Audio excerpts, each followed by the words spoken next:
Ever wonder how some streaming services seem to just keep growing and growing, Yeah. even with all the competition out there? Right. Well, we are going to take a deep dive into that today. Okay. Specifically, we are going to be looking at Hulu All right. and how they are continuing to grow in this crazy streaming world. Awesome. And we've got a whole bunch of sources to pull from. Okay. I've got articles from Yahoo, Okay. Decider, Fox Flash, Statista, Wow. and even the Associated Press. All right. So are you ready to kind of uncover the secrets I am. behind their success? Yeah. All right. So one of the things that's really fascinating to me is that Hulu hit 52 million subscribers Wow. in the U.S. by the end of last year. That's a lot. That's huge. Yeah. And it coincides with a significant drop in people canceling their subscription. Yeah. What's going on there?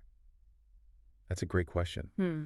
And one of the things that I noticed in a couple of these articles is that Yeah. they seem to be attributing this to their exclusive content. It makes sense. Right. Yeah. Like shows like Odessa, Yeah. Good American Family, Oh, I've heard of that one. and Deli Boys, which are all dropping this month, Okay. are generating so much buzz. I can see that. It seems like they really hit that sweet spot of demand Right. for Hulu originals. Totally. What do you think about that? Well, yeah, I mean, you look at how competitive the streaming landscape is right now. Absolutely. And it makes sense that exclusive content would be such a powerful weapon. Yeah. It's that FOMO, right? Yeah. That fear of missing out. Totally. Everyone wants to watch the show that everyone's talking about. So if Right. you don't have Hulu, you're missing out. Exactly. You're not part of that conversation. Right. And I think Hulu knows that. Yeah. And they also got that multi-year deal with FOX, Oh, yeah, that's right. which brings in like a whole library of familiar shows. Yeah, so that's smart, right? Yeah. You bring in a bunch of fans who already love those shows. Right. And now they're subscribing to Hulu. Exactly. But I did notice that some analysts Yeah. have concerns about relying too much on licensed content Right. I can see that. because it could Dilute their brand. dilute their brand identity. Yeah, and make them less distinct from all the other platforms. Exactly. Like you go to Netflix and you kind of have an idea of what you're going to get. Right. You go to HBO Max, Yeah. same thing. Mm. But Hulu's Mm. kind of like, It's a little bit of everything. yeah, a little bit of everything. And it's like, do they want to be known for that? Yeah, it's a valid concern, Yeah. but you got to look at the numbers. Yeah, that's true. More subscribers usually means more revenue. Right. But is it just about subscriber count or is there something else? Well, it's a little more nuanced than that. Okay. You also have to look at things like churn rate Okay. and ARPU. That's average revenue per user. Right. So Hulu's ARPU is actually really interesting. Yeah, what's it at? It's sitting at, I don't have the exact number right in front of me, but it's significantly higher than some of their competitors, Wow. which suggests that they're not just attracting a lot of subscribers, Right. they're attracting subscribers who are willing to spend more. So they're like high-value subscribers. Exactly.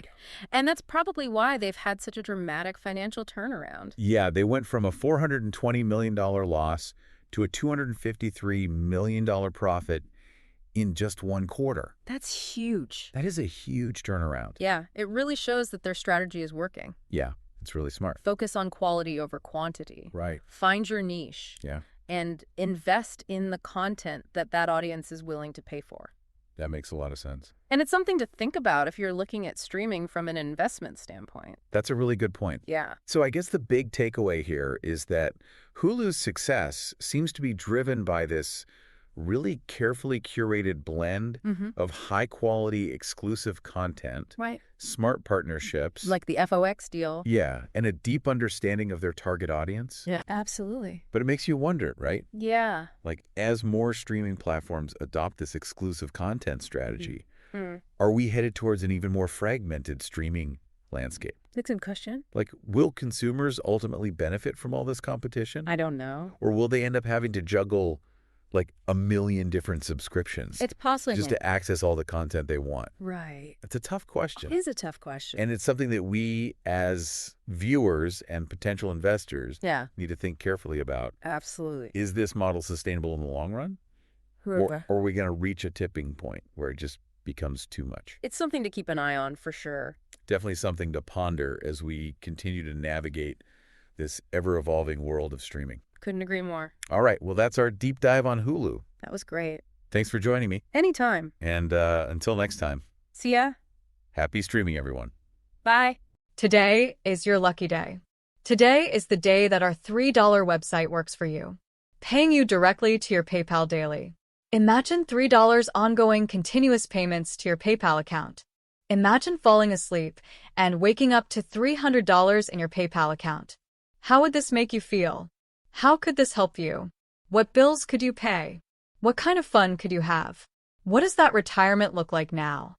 All for a one-time payment of $3. This website is DFY done for you, fully built and completely hosted, and never stops collecting payments for you. You have spent $3 on coffee on a regular, but that coffee won't help you create multiple streams of income. Click the link below.